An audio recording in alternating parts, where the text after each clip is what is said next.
Por que um homem que falou face a face com Deus escolheria esconder verdades do povo que ele libertou? Deuteronômio 34 nos diz que ninguém jamais soube onde Moisés foi sepultado, como se até sua morte fosse envolta em mistério deliberado. A maioria das pessoas assume que Moisés escreveu tudo o que Deus lhe revelou. Mas a história bíblica e os textos antigos sugerem algo muito diferente. Nesta jornada, vamos descobrir primeiro quais sinais apontam para omissões intencionais. Depois, vamos explorar por que essas verdades eram perigosas demais para serem escritas. E, finalmente, vamos questionar o que muda quando percebemos que os silêncios da Bíblia falam tão alto quanto suas palavras. E uma vez que entendemos essa primeira camada, a história real começa. Moisés não é apenas o autor do Pentateuco. Ele é a figura mais importante do Antigo Testamento: libertador, legislador, profeta, mediador entre o céu e a terra. Mas há algo perturbador em sua história que poucos notam. As Escrituras revelam o que ele fez, mas escondem o que ele sabia. Existe uma diferença crucial entre esses dois aspectos. O que alguém faz pode ser registrado. O que alguém sabe pode ser guardado para sempre. Estudiosos ao longo dos séculos notaram padrões estranhos nos 5 livros de Moisés. Narrativas que começam e param abruptamente, genealogias que pulam gerações inteiras, eventos descritos com detalhes vívidos, seguidos de silêncios inexplicáveis. Essas não são falhas literárias, são escolhas deliberadas. Moisés tinha razões para escrever dessa forma. E essas razões nos levam a perguntas inquietantes. Considere isto. Moisés passou 40 dias e 40 noites no Monte Sinai. Êxodo 24 confirma isso. Mas o texto bíblico resume essa experiência em alguns capítulos focados nas leis e instruções do tabernáculo. 40 dias inteiros, mais de 1000 horas. E tudo o que recebemos são regulamentos sobre sacrifícios e medidas de cortinas? Isso faz sentido? Ou há algo que não nos foi contado? Tradições judaicas antigas preservadas no Talmud e em Midrashim sugerem que Moisés recebeu 3 tipos de revelação no Sinai. A primeira era para todo o povo de Israel. Essas são as leis escritas que conhecemos. A segunda era a Torá oral, destinada aos líderes espirituais e transmitida de geração em geração através de mestres. Mas a terceira revelação nunca foi compartilhada. Era tão profunda, tão perturbadora, tão além da compreensão humana que Moisés decidiu levá-la consigo para o túmulo. Essa terceira revelação não desapareceu porque foi perdida. Ela desapareceu porque foi escondida intencionalmente. Pense nisso. Se Deus revelou algo a Moisés e ele escolheu não transmitir, o problema não estava em Deus. Estava no conteúdo da revelação. Era algo que a humanidade não estava pronta para saber. Ou talvez, algo que nunca deveria saber.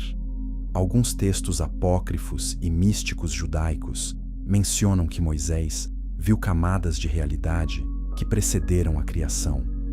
Ele testemunhou forças em conflito antes que o tempo começasse. Ele ouviu nomes que não deveriam ser pronunciados. E quando retornou da montanha, seu rosto brilhava. Êxodo 34 descreve isso. Mas o brilho não era apenas glória divina. Era o peso do que ele tinha visto. Um peso que o marcou para sempre. Agora pense na estrutura da Bíblia. O Gênesis começa com a criação.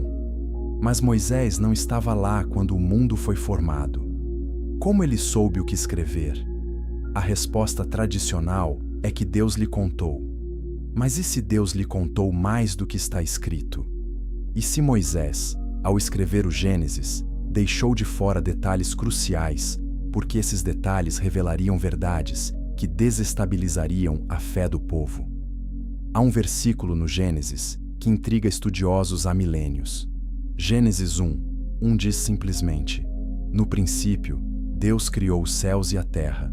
Mas o versículo seguinte fala de trevas e um abismo, como se algo já existisse, como se a criação descrita não fosse o início absoluto, mas um recomeço.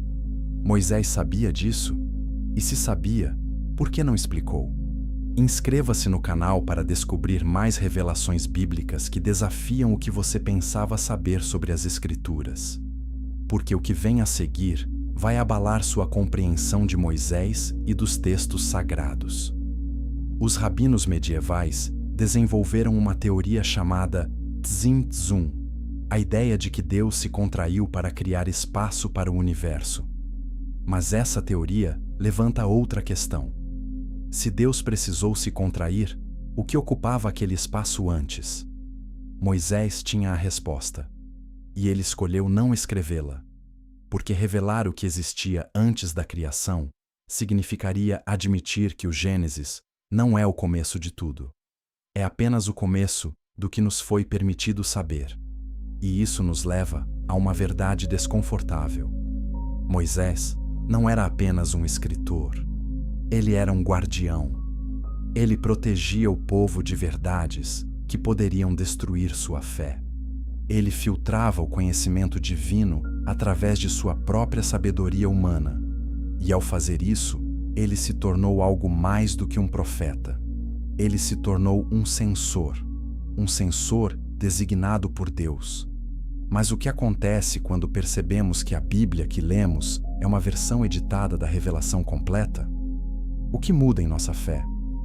Essas perguntas não têm respostas fáceis, e Moisés sabia disso.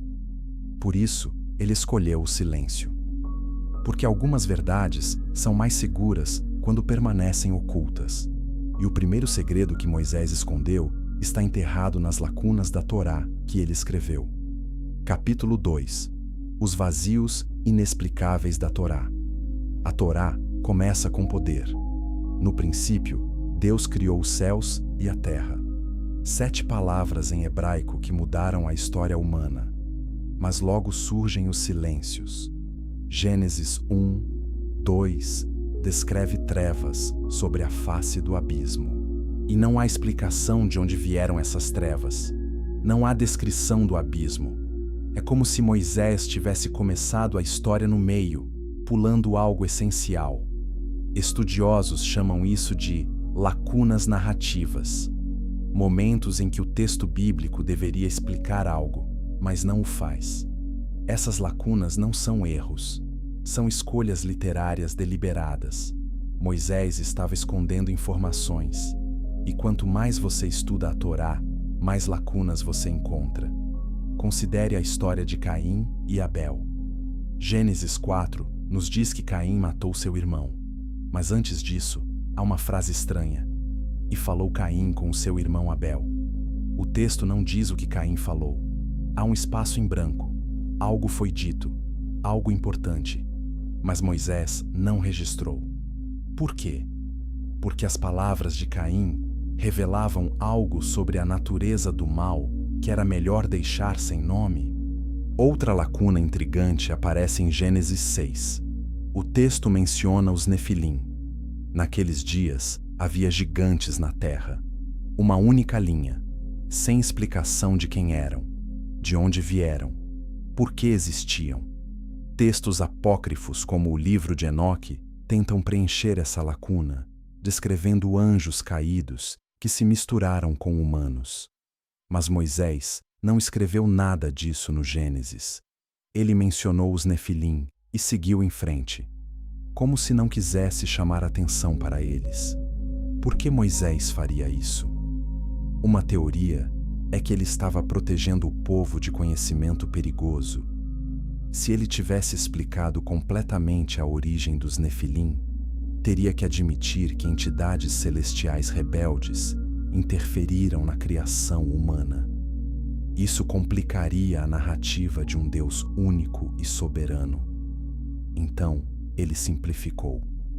Ele omitiu. Ele protegeu a fé através do silêncio. Mas há outro tipo de lacuna ainda mais perturbador. São os cancelamentos narrativos. Momentos em que uma história começa a ser contada e de repente para, como se Moisés estivesse escrevendo e percebesse que estava revelando demais. Então, ele apagou suas pegadas. Um exemplo clássico está em Gênesis 32. Jacó luta com um ser misterioso durante toda a noite. O texto chama esse ser de um homem, mas depois diz que Jacó lutou com Deus. Então quem era? O texto não esclarece. E há um detalhe bizarro. O ser toca a coxa de Jacó e a desloca. Por quê? Qual era o propósito desse toque? Gênesis não explica. A narrativa continua sem resolver o mistério. Comente abaixo sua interpretação. Você acha que Moisés escondeu verdades intencionalmente ou simplesmente não tinha todas as respostas? Esses silêncios criam uma tensão literária. Eles fazem o leitor perguntar, questionar, buscar. E talvez esse fosse o objetivo de Moisés. Ele queria que as gerações futuras investigassem, que procurassem as verdades ocultas. Mas ele também queria que apenas aqueles preparados encontrassem essas verdades. Por isso, ele as escondeu em lacunas e silêncios. Outra lacuna significativa está na história de Moisés com sua esposa Zípora. Êxodo 4 descreve um incidente estranho. Deus encontra Moisés no caminho e procura matá-lo. Zípora rapidamente circuncida o filho deles e toca os pés de Moisés com o prepúcio. Então, Deus o deixa ir. O que está acontecendo aqui? Por que Deus tentaria matar o homem que acabou de escolher para liberar Israel? O texto não explica. É um dos momentos mais enigmáticos da Bíblia. Algumas tradições rabínicas sugerem que Moisés havia negligenciado a circuncisão de seu filho, desobedecendo uma aliança fundamental. Mas por que o texto não diz isso claramente? Por que deixar o leitor confuso? A resposta pode ser que Moisés estava protegendo sua própria reputação, ou talvez protegendo um segredo mais profundo sobre a natureza de Deus e a obediência. As lacunas também aparecem em forma de genealogias incompletas. Gênesis 5 lista as gerações de Adão a Noé. Mas há algo estranho. As idades não fazem sentido cronologicamente quando comparadas a outros textos antigos. E alguns nomes aparecem em uma ordem diferente em textos extrabíblicos. Moisés estava simplificando a história? Ou estava apagando linhagens que não deveriam ser lembradas? Há uma teoria controversa de que Moisés intencionalmente removeu referências a linhagens que carregavam conhecimento proibido. Descendentes de Caim, descendentes dos Nefilim, famílias que praticavam magia ou cultos estranhos. Ele os apagou da narrativa oficial, mas deixou pistas suficientes para que estudiosos atentos percebessem que algo estava faltando. Compartilhe este vídeo com outros que buscam a verdade oculta nas Escrituras, porque o que vamos revelar a seguir sobre o Gênesis vai mudar sua perspectiva para sempre. E então, há os silêncios sobre o que aconteceu entre eventos principais. Gênesis 37 conta a história de José sendo vendido como escravo. O próximo capítulo, Gênesis 38, muda completamente para a história de Judá e Tamar. Não há conexão narrativa, porque Moisés inseriu essa história aqui. Alguns estudiosos acreditam que ele estava escondendo algo sobre José, algo que aconteceu durante seus primeiros anos no Egito que não deveria ser registrado. A Torá também é notoriamente silenciosa sobre a vida de Moisés entre sua fuga do Egito e o chamado na sarça ardente. Êxodo 2 diz que ele fugiu para Midian, casou-se com Zípora e cuidou de ovelhas. Mas isso levou 40 anos. O que ele fez durante 4 décadas? Apenas pastoreou ovelhas? Ou havia um treinamento espiritual acontecendo? Um encontro com conhecimento antigo? Moisés não escreveu nada sobre isso, e seu silêncio é ensurdecedor. Os vazios da Torá não são falhas, são características. Moisés construiu um texto que revela e esconde ao mesmo tempo. Ele deu ao povo o suficiente para conhecer a Deus, mas reteve o suficiente para protegê-los de verdades perigosas. E o primeiro grande segredo que ele escondeu está no próprio Gênesis. Um nome foi apagado. Um nome tão poderoso que sua remoção mudou toda a história da criação. E esse nome é o próximo mistério que precisamos desvendar. Capítulo 3. O nome apagado do Gênesis. Gênesis é construído com precisão cirúrgica. Cada palavra carrega peso eterno. Cada frase é medida. Mas e se eu lhe dissesse que algo está faltando?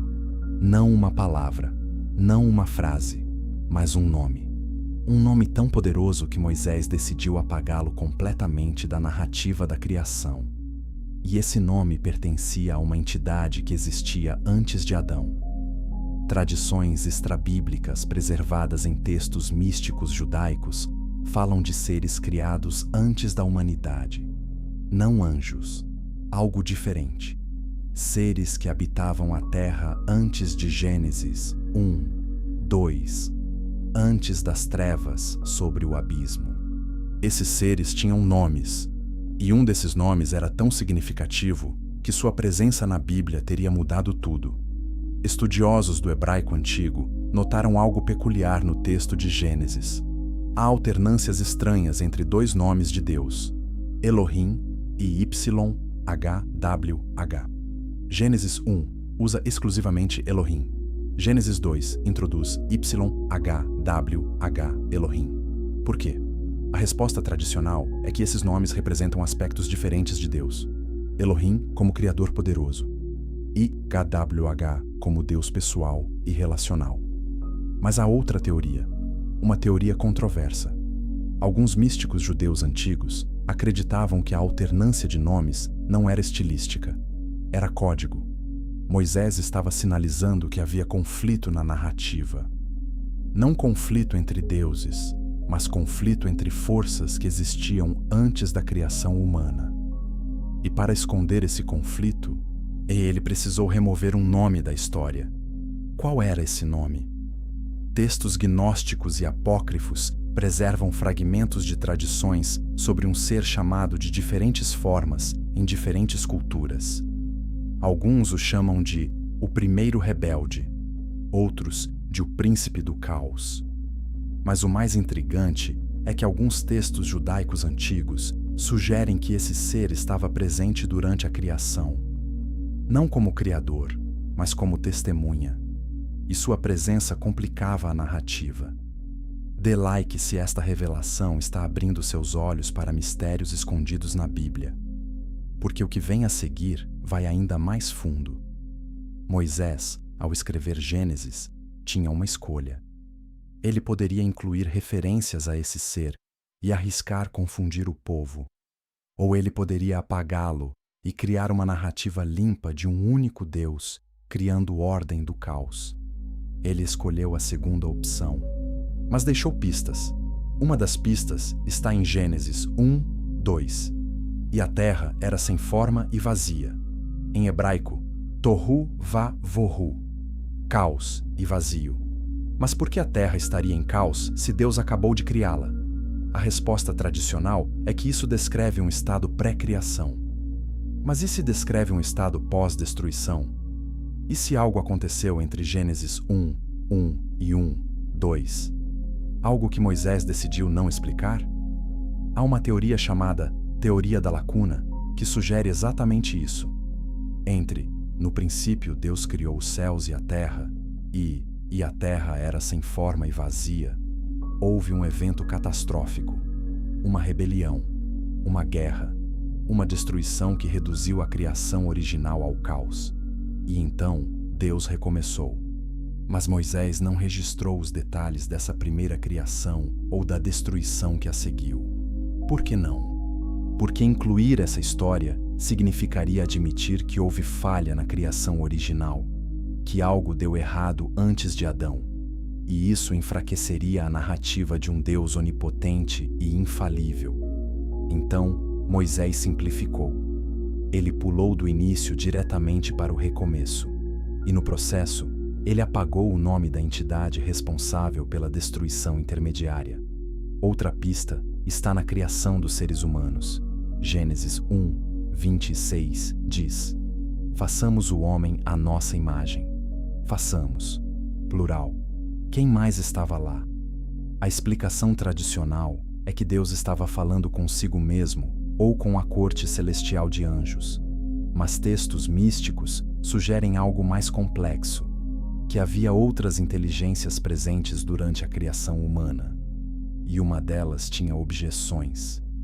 Alguns midrashim descrevem uma cena em que Deus consultou suas criações celestiais antes de fazer Adão.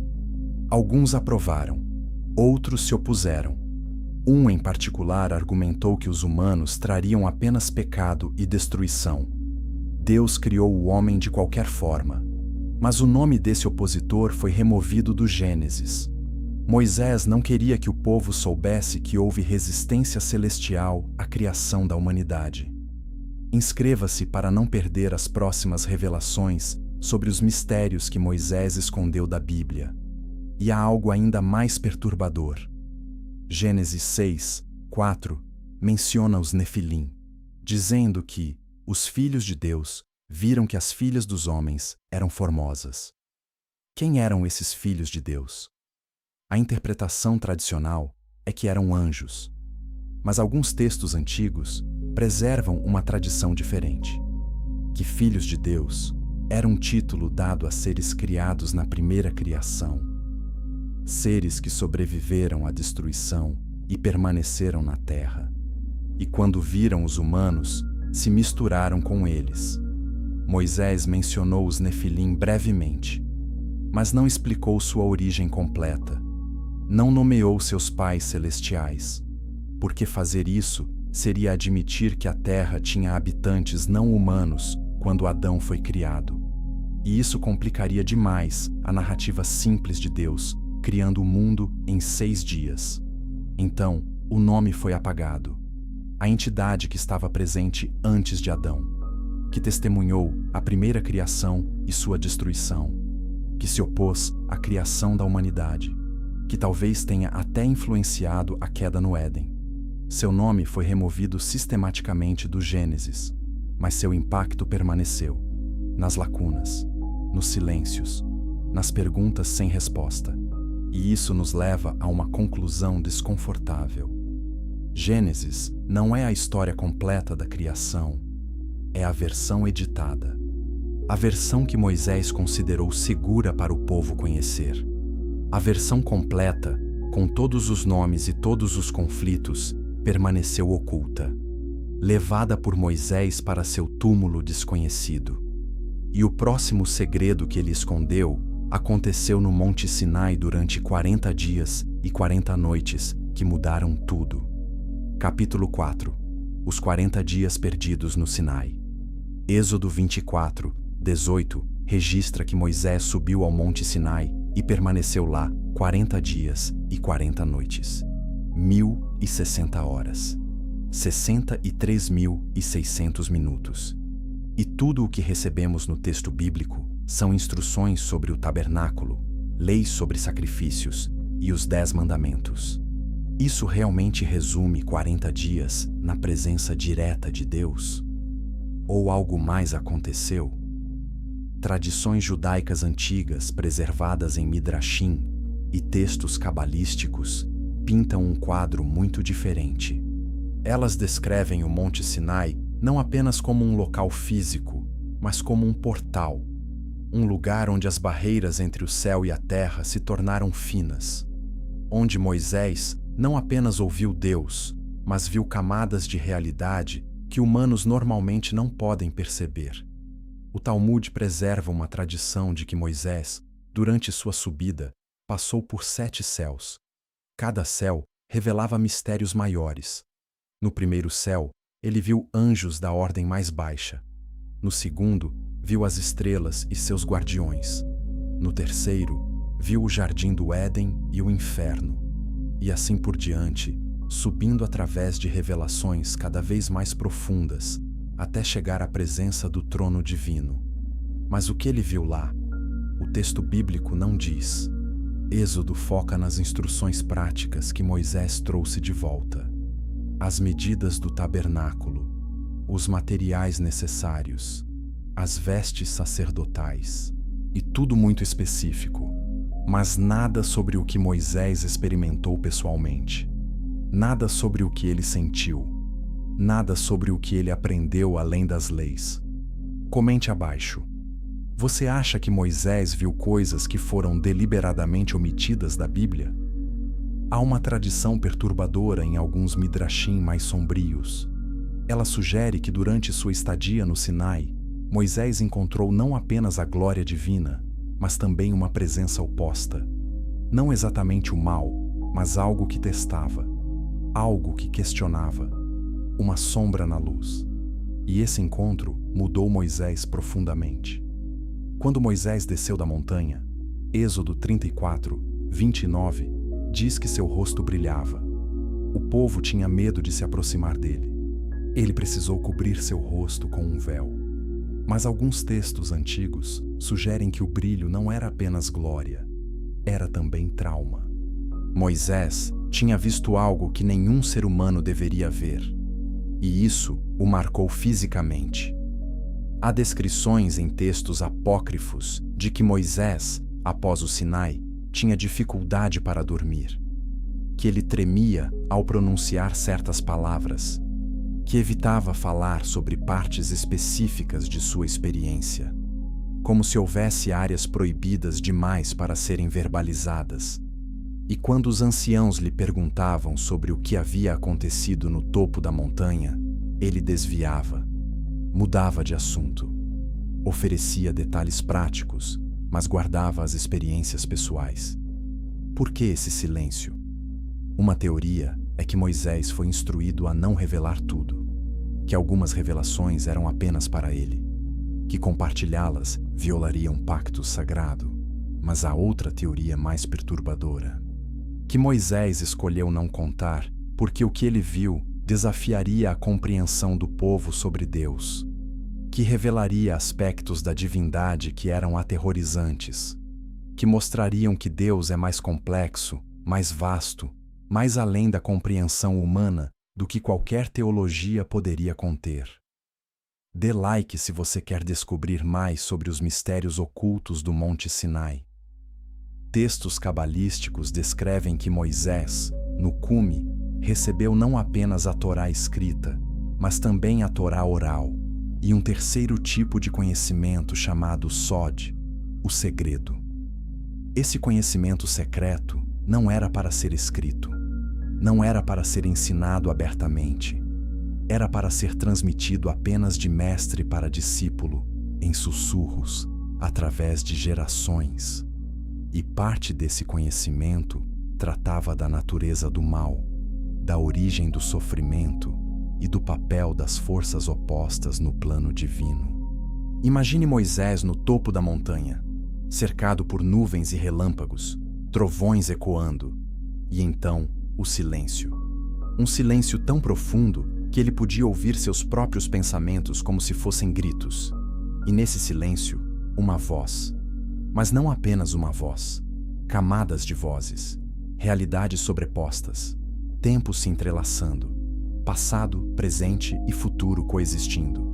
Alguns místicos afirmam que Moisés, durante os 40 dias, viu o futuro de Israel, viu os exílios, viu as destruições do templo, viu o sofrimento, e isso o quebrou. Como você lidera um povo para uma terra prometida quando você já viu sua queda futura? Como você entrega leis sabendo que serão quebradas? Essa é a maldição do profeta. Ver demais, saber demais, e ainda assim ter que continuar. E há uma lenda mais sombria ainda, que no pico do Sinai, Moisés encontrou uma figura nas trevas, não Deus, não um anjo, algo intermediário, algo que testou sua lealdade, que ofereceu conhecimento em troca de algo precioso. E Moisés fez um pacto que ele nunca registrou, um pacto que o ligou de formas que ele nunca poderia explicar ao povo. Compartilhe este vídeo com aqueles que buscam a verdade além das narrativas simples. O texto bíblico nos dá pistas sutis. Após o Sinai, Moisés se torna mais isolado, mais sobrecarregado. Números 11 o mostra clamando a Deus, dizendo que não pode mais suportar o fardo do povo sozinho. O que mudou? O que ele estava carregando que se tornou pesado demais? Não eram apenas as responsabilidades de liderança. Era o peso do conhecimento, o peso dos segredos que ele não podia compartilhar. Os 40 dias no Sinai não foram apenas um retiro espiritual, onde foram uma transformação. Moisés subiu como um homem. Ele desceu como algo mais e algo menos. Mais porque havia visto o divino diretamente. Menos porque havia perdido parte de sua humanidade no processo. Ele se tornou um mediador, um ponte. E pontes são pisadas por ambos os lados, desgastadas pelo tráfego entre dois mundos. E o maior segredo dos 40 dias? Que houve uma segunda revelação, uma que Moisés recebeu por escrito. Textos que ele leu, memorizou e depois foi ordenado a destruir. Textos tão perigosos que nem mesmo poderiam existir. E esses textos são o próximo mistério que precisamos explorar. O que estava neles? Por que Deus os mandaria escrever apenas para ordená-los queimados? E o que Moisés fez com esse conhecimento proibido? Capítulo 5. Os textos que Deus ordenou queimar. Há uma tradição preservada em textos apócrifos e em certos círculos cabalísticos que fala de uma segunda entrega de revelações no Sinai. Não as tábuas de pedra, não as instruções do tabernáculo, mas manuscritos, textos escritos pela própria mão de Deus ou ditados diretamente a Moisés. E depois de Moisés lê-los, Deus ordenou que fossem destruídos, queimados até as cinzas, apagados da existência. Por que o Criador do universo daria conhecimento a alguém apenas para ordená-lo destruído? Essa pergunta tem atormentado estudiosos por séculos, e as respostas propostas são tão perturbadoras quanto a pergunta. Talvez o conhecimento fosse perigoso demais. Talvez revelasse aspectos da realidade que humanos não deveriam manipular. Ou talvez o próprio ato de ler e depois destruir era o propósito. Moisés precisava saber, mas a humanidade não. Textos místicos descrevem que esses manuscritos continham informações sobre a estrutura profunda da criação. Não apenas como o mundo foi feito, mas por quê. Qual era o propósito final? Qual era o plano completo?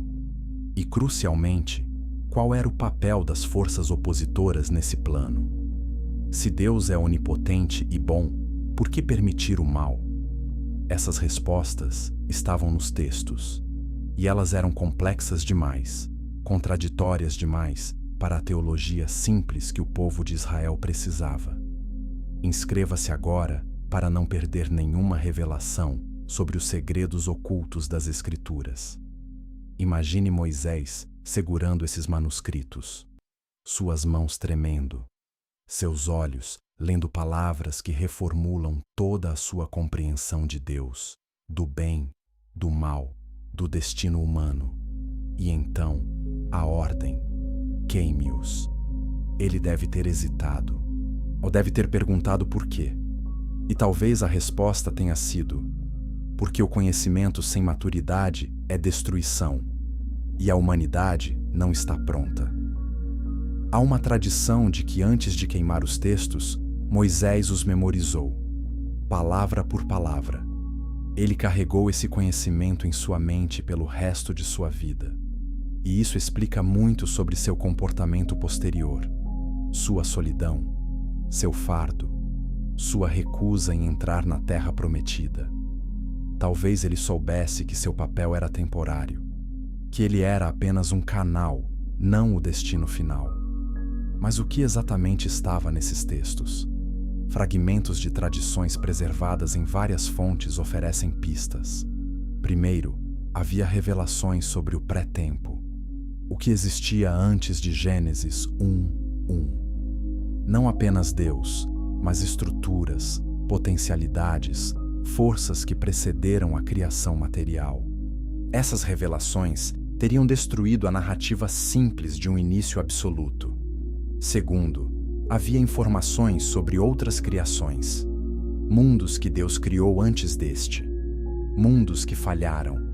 Experimentos divinos que não funcionaram. Isso implicaria que nosso mundo não é a primeira tentativa, mas uma em uma série, e que talvez também não seja a última. Essa ideia é aterrorizante, porque sugere que até Deus aprende por tentativa e erro. Terceiro, havia descrições detalhadas de entidades intermediárias. Não anjos, não demônios, mas seres que existem entre Deus e a humanidade. Seres com agendas próprias. Seres que influenciam eventos humanos de maneiras que nem sempre se alinham com a vontade divina declarada. Revelar a existência dessas entidades complicaria a teologia de um Deus totalmente no controle. Dê like se essas revelações estão desafiando tudo o que você pensava saber sobre a Bíblia. Quarto, e talvez o mais perturbador, havia profecias. Não apenas sobre o futuro de Israel, mas sobre o fim de tudo. O fim da criação. O fim de Deus como conhecemos. Sim, você leu certo. Alguns textos místicos sugerem que os manuscritos destruídos continham revelações sobre um fim cósmico que incluiria até o divino. Como se tudo, incluindo o Criador, estivesse em um processo com um término definido. Moisés leu tudo isso. E então acendeu o fogo. Os pergaminhos queimaram. As cinzas se dispersaram no vento do Sinai. Mas o conhecimento permaneceu em sua mente. E ele carregou esse peso sozinho. Nenhum ancião, nenhum sacerdote, nem mesmo Arão sabia. Porque compartilhar esse conhecimento seria transferir uma maldição.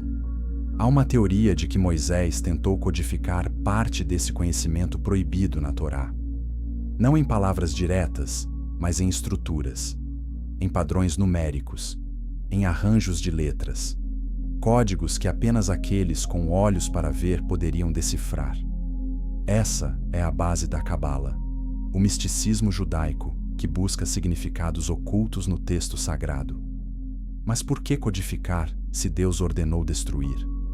Talvez porque Moisés acreditasse que algum dia a humanidade estaria pronta, que gerações futuras, mais maduras, mais sábias, poderiam descobrir os códigos e entender as verdades sem serem destruídas por elas. Ou talvez ele simplesmente não conseguisse suportar que tal conhecimento se perdesse completamente. Então, ele o escondeu, em camadas profundas, esperando. Comente sua opinião. Devemos buscar esses conhecimentos ocultos ou deixá-los enterrados? E há ainda outro mistério sobre os textos queimados. Algumas tradições afirmam que Moisés não queimou tudo, que ele escondeu uma pequena parte, um fragmento, um trecho que considerou crucial para preservar.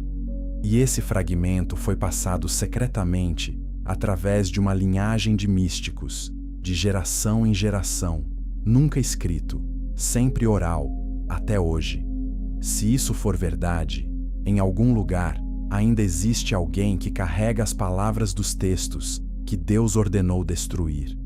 Alguém que conhece os segredos do pré-tempo, das criações anteriores, das entidades intermediárias e do fim cósmico. E eles estão esperando pelo momento certo para revelar, ou esperando para morrer e levar o segredo com eles, como Moisés fez. Os textos queimados representam um dos maiores mistérios da história bíblica. Conhecimento dado e depois negado. E verdade revelada e depois ocultada. E Moisés, no centro disso tudo, como o guardião de segredos que moldaram sua vida e sua morte. Mas há outro segredo que ele guardou. Um segredo sobre o próprio Êxodo. Porque antes da libertação de Israel, houve outro Êxodo. Um Êxodo silencioso, e Moisés nunca escreveu uma palavra sobre ele. Capítulo 6. O primeiro êxodo que ninguém registrou. Todos conhecem a história do êxodo. Moisés confronta Faraó. 10 pragas devastam o Egito. O povo de Israel sai em massa, 600.000 homens, além de mulheres e crianças. O Mar Vermelho se abre. É uma das narrativas mais dramáticas da Bíblia. Mas e se eu lhe dissesse que houve outro êxodo antes deste? Um êxodo silencioso. Um grupo que saiu do Egito sem pragas, sem milagres, sem registro bíblico.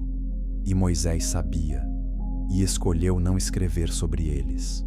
Evidências fragmentadas de textos extrabíblicos e tradições orais preservadas em comunidades judaicas marginalizadas sugerem que antes da libertação oficial, grupos menores de hebreus deixaram o Egito. Eles não esperaram por Moisés, não esperaram pela intervenção divina. Eles simplesmente fugiram e levaram algo com eles, algo que Moisés considerou perigoso demais para mencionar. Quem eram essas pessoas? Algumas teorias propõem que eram hebreus que se rebelaram antes do tempo, que se cansaram da escravidão e tentaram libertação independente.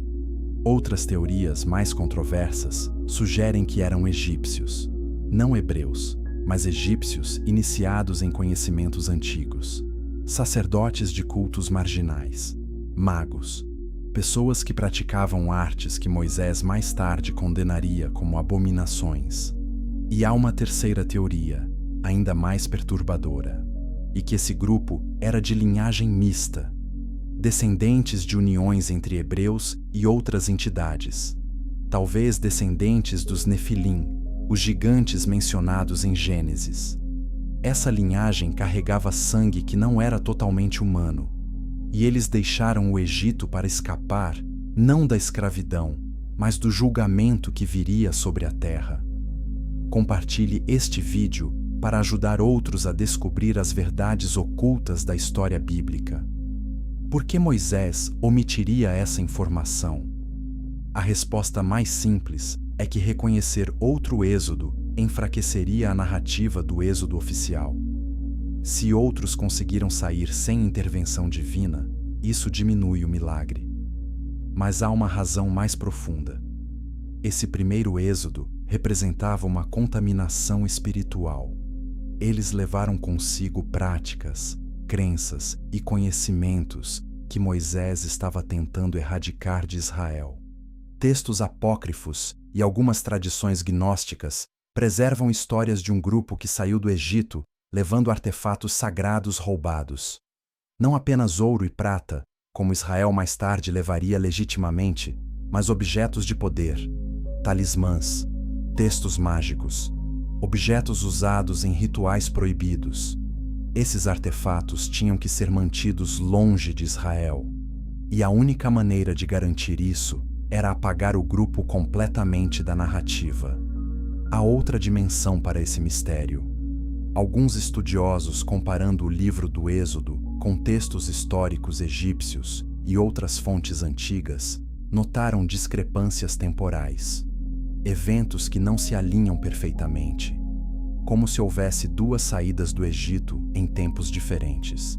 Mas Moisés as fundiu em uma única narrativa.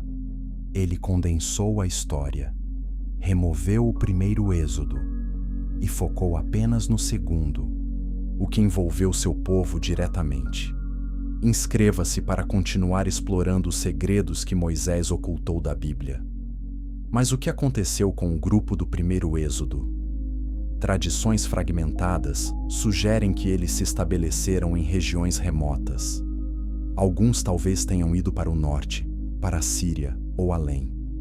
Outros talvez tenham se misturado com povos cananeus. E alguns podem ter formado comunidades isoladas que praticavam versões distorcidas da fé abraâmica, misturadas com magia egípcia e cultos pagãos. Essas comunidades teriam sido uma ameaça ao Israel que Moisés estava formando.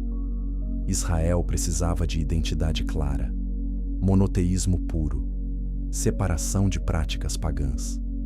Se o povo soubesse que havia outros descendentes de Abraão praticando sincretismo religioso, isso criaria confusão, criaria divisão. Então Moisés os apagou. Ele protegeu a narrativa de Israel através do silêncio sobre os outros. E há uma implicação perturbadora. Se houve um primeiro êxodo de pessoas que Moisés considerou espiritualmente contaminadas, isso significa que a libertação de Israel não foi apenas física, foi espiritual, foi uma purificação. E aqueles que não se encaixavam na visão de Moisés de um povo santo foram deixados para trás ou apagados da história. Comente. Você acredita que Moisés tinha o direito de censurar partes da história do povo? Algumas tradições rabínicas tardias preservam uma memória vaga desse evento, referindo-se a ele como Erev Rav, a multidão mista que saiu com Israel. Êxodo 12:38 menciona brevemente que subiu também com eles uma multidão mista, mas não há detalhes. Quem eram? De onde vieram? O que aconteceu com eles? O texto é silencioso. E esse silêncio é intencional. A multidão mista se tornou um problema durante a jornada no deserto. Números 11:4 diz que o populacho que estava no meio deles veio a ter grande desejo. Eles causaram rebelião, influenciaram negativamente os israelitas. Eram uma fonte constante de problemas. Talvez essa multidão mista fossem os remanescentes do primeiro êxodo que se juntaram ao segundo. E Moisés, ao escrever a Torá, minimizou sua presença para minimizar sua influência histórica. O primeiro êxodo que ninguém registrou é um lembrete de que a história é escrita pelos vencedores. Moisés foi o vencedor. Ele definiu o que seria lembrado e o que seria esquecido. E ao fazer isso, ele moldou não apenas a história, mas a identidade de um povo. Mas essa moldagem teve um custo. O custo de carregar sozinho o conhecimento do que foi apagado. E esse fardo, somado a todos os outros segredos, eventualmente quebrou Moisés. E é sobre esse colapso que precisamos falar agora. Capítulo 7. O fardo que quebrou Moisés. A imagem popular de Moisés é de um líder forte, confiante, inabalável. Um homem que confrontou Faraó, abriu o Mar Vermelho e recebeu as leis de Deus.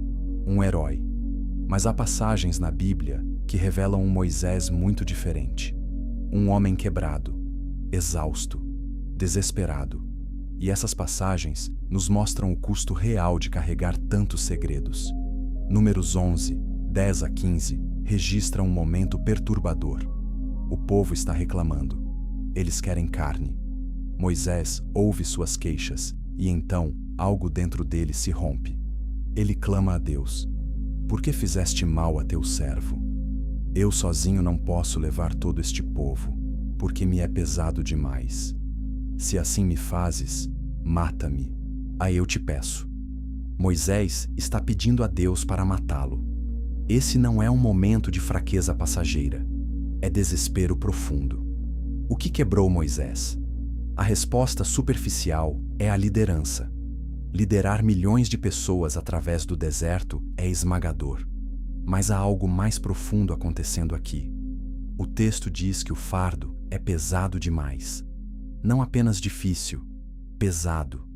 Como se Moisés estivesse carregando um peso físico invisível. E esse peso não eram apenas as reclamações do povo. Era tudo o que ele sabia e não podia compartilhar. Dê like se você está começando a ver Moisés de uma forma completamente nova. Imagine carregar sozinho o conhecimento dos textos queimados. Saber sobre criações anteriores que falharam. Saber sobre o fim cósmico. Saber sobre entidades intermediárias manipulando eventos. Saber sobre o primeiro êxodo e as linhagens contaminadas. Saber sobre o nome apagado do Gênesis. Saber sobre o que realmente aconteceu nos 40 dias no Sinai. Tudo isso trancado em sua mente. sem ninguém com quem compartilhar, sem alívio, sem descanso. O Talmud e alguns midrashim mais sombrios preservam tradições de que Moisés, durante a jornada no deserto, era visitado por visões. Não visões edificantes de Deus, mas visões perturbadoras, camadas de tempo se sobrepondo, passado, presente e futuro se misturando. Ele via o destino de Israel, via as destruições futuras, via exílios, via sofrimento, e não podia fazer nada para mudar isso, porque sabia que tudo fazia parte de um plano maior que ele não tinha permissão para alterar. Essas visões o isolaram. Êxodo 33 descreve que Moisés montou uma tenda de reunião fora do acampamento.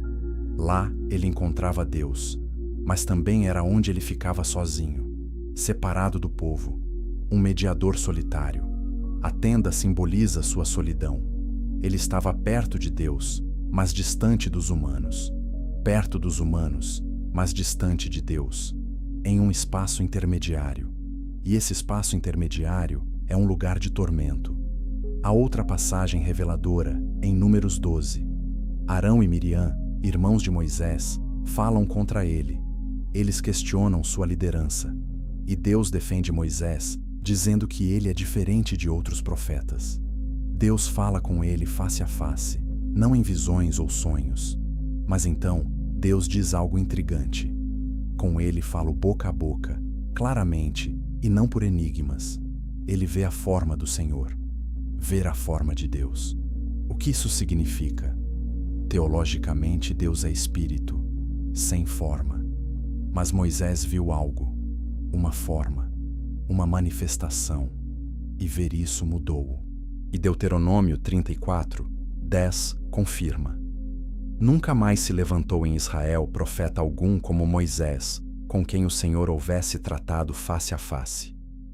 Essa intimidade com o divino teve um preço.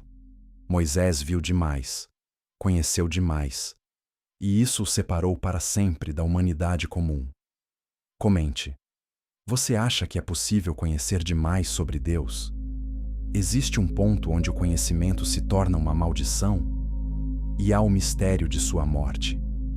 Deuteronômio 34 descreve que Moisés subiu ao Monte Nebo, viu a terra prometida de longe e morreu lá. Deus o sepultou, e ninguém sabe onde está seu túmulo. Por quê? Por que esconder o local de sepultamento do maior profeta de Israel?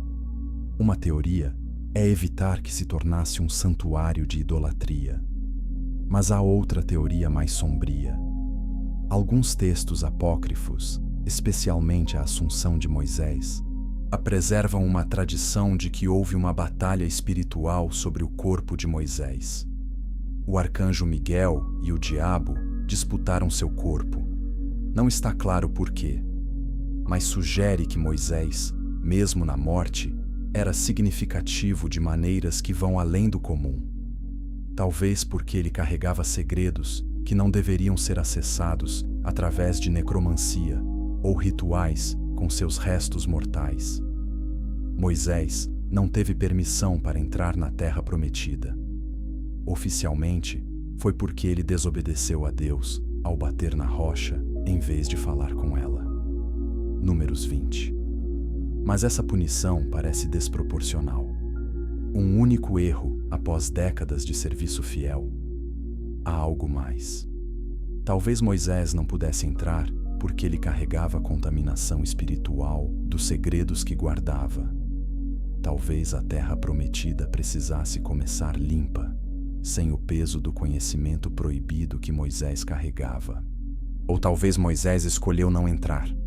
Talvez ele viu o futuro de Israel na terra e soube que seria cheio de falhas, e ele não podia suportar testemunhar isso. Então, ele aceitou a punição. Ele subiu a montanha. Ele olhou para a terra, e ele descansou, finalmente livre do fardo. Compartilhe para que outros possam entender o verdadeiro peso que Moisés carregou. A quebra de Moisés é um aviso de que há conhecimentos que humanos não foram feitos para carregar sozinhos. Que ver demais, saber demais, pode destruir, e que os heróis que admiramos frequentemente pagam preços invisíveis que nunca saberemos completamente. Moisés quebrou, mas antes de quebrar, ele fez uma última coisa. Ele codificou seus segredos no próprio texto que escreveu. E esses códigos estão esperando para serem decifrados. Capítulo 8. O código escondido no deserto levítico. Números. Deuteronômio. Para muitos leitores, esses livros são os mais difíceis da Bíblia. Listas intermináveis de leis, regulamentos sobre sacrifícios, medidas do tabernáculo, genealogias, números de tribos. Parece tedioso, parece desnecessário. Mas e se eu lhe dissesse que essa aparente monotonia é intencional? Que Moisés escondeu seus segredos mais profundos nos lugares mais entediantes da Torá? Porque quem procura tesouros em listas de regras sobre lepra?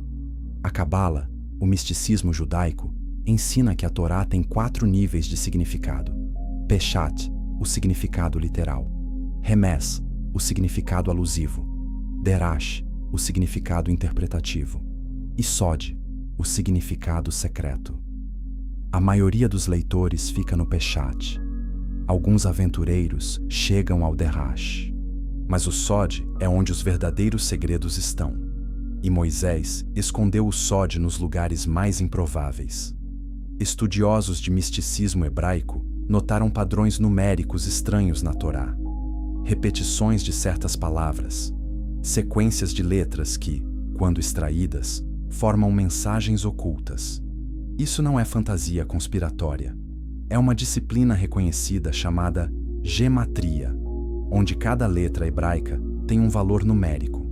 E quando você soma os valores das palavras, padrões emergem.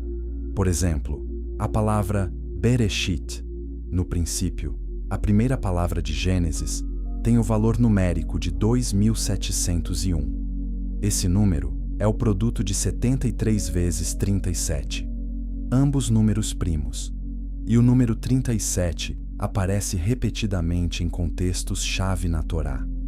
Coincidência? Talvez. Ou talvez Moisés estava codificando informações estruturalmente. Inscreva-se para não perder a conclusão chocante sobre os códigos secretos de Moisés. Há também o fenômeno dos ELS, Equidistant Letter Sequences, sequências de letras equidistantes. Quando você pula um número fixo de letras no texto hebraico original, às vezes palavras aparecem. Palavras relacionadas ao contexto da passagem, nomes de personagens futuros, datas de eventos históricos. Isso foi popularizado no livro O Código da Bíblia, nos anos 90, mas a prática é muito mais antiga. Rabinos medievais já sabiam que a Torá continha camadas ocultas, e eles acreditavam que Moisés as colocou lá intencionalmente, não para brincar, mas para preservar conhecimento de uma forma que apenas aqueles preparados poderiam acessar. Como uma fechadura que só abre com a chave certa, e a chave é maturidade espiritual. Mas vamos além dos números. Há códigos narrativos, estruturas literárias que espelham significados ocultos. Por exemplo, a estrutura quiástica, onde uma narrativa é espelhada invertida. A B, C, D, C, B, A.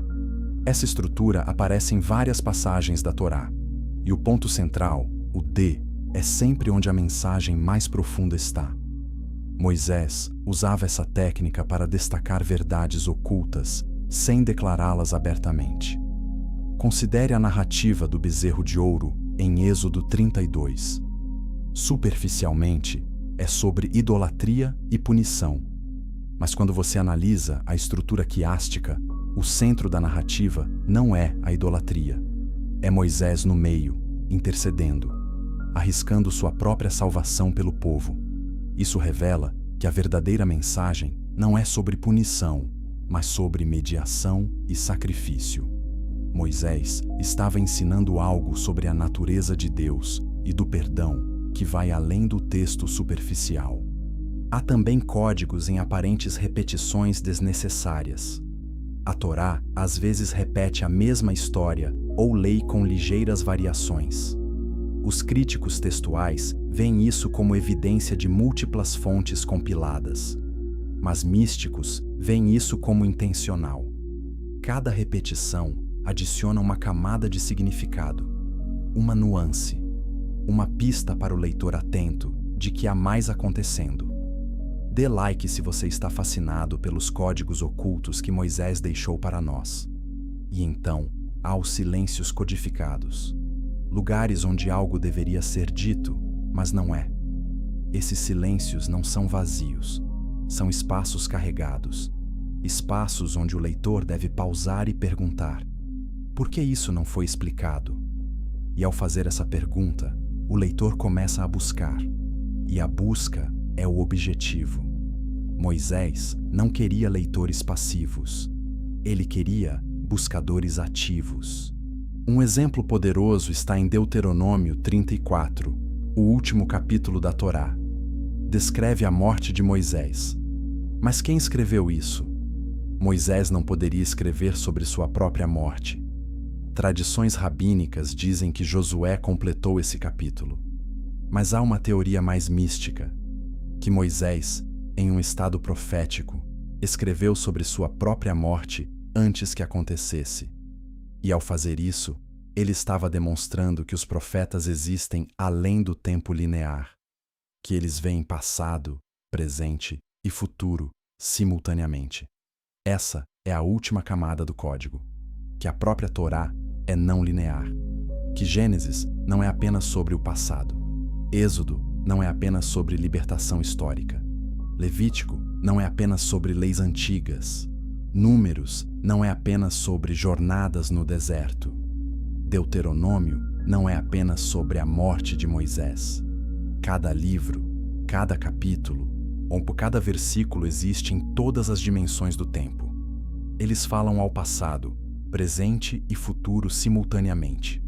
E os segredos que Moisés escondeu, eles não estão perdidos, estão codificados, esperando por gerações que desenvolvam olhos para ver e ouvidos para ouvir, esperando por maturidade espiritual suficiente para lidar com verdades que eram perigosas demais para os antigos, esperando por nós. Comente abaixo. Você está pronto para buscar os códigos ocultos? Ou prefere a narrativa simples? Mas há um aviso final. Buscar esses códigos não é um jogo. Não é curiosidade vazia. É uma jornada que mudará você. Assim como mudou Moisés. Conhecimento profundo vem com responsabilidade profunda. E uma vez que você vê, não pode desfazer o ver. Uma vez que você sabe, você carrega. E o fardo pode ser pesado demais. Moisés deixou os códigos como um teste de maturidade, um teste de intenção. Apenas aqueles que buscam por razões certas encontrarão. E aqueles que encontrarem entenderão por que Moisés escondeu tanto. Porque algumas verdades destroem os imaturos, mas libertam os maduros. E assim chegamos ao fim desta jornada. Exploramos os segredos que Moisés levou para o túmulo, os vazios inexplicáveis da Torá, o nome apagado do Gênesis, os 40 dias perdidos no Sinai, os textos que Deus ordenou queimar, o primeiro êxodo que ninguém registrou, o fardo que quebrou Moisés e o código escondido no deserto. Essas não são apenas histórias antigas, são espelhos. Eles refletem nossas próprias jornadas, nossos próprios segredos, nossos próprios fardos. E eles nos convidam a perguntar: o que estamos escondendo? O que sabemos que não podemos dizer? E será que, como Moisés, estamos protegendo outros através de nossos silêncios? Ou estamos apenas com medo? Compartilhe este vídeo com todos que buscam verdade além das superfícies, porque a história de Moisés não terminou. Ela continua em cada pessoa que ousa olhar além do óbvio, que ousa questionar, que ousa buscar e que ousa carregar o peso do conhecimento profundo. A jornada de Moisés é a nossa jornada. E os segredos que ele escondeu são os segredos que ainda estamos descobrindo. E talvez, apenas talvez, isso seja exatamente o que ele pretendia desde o início.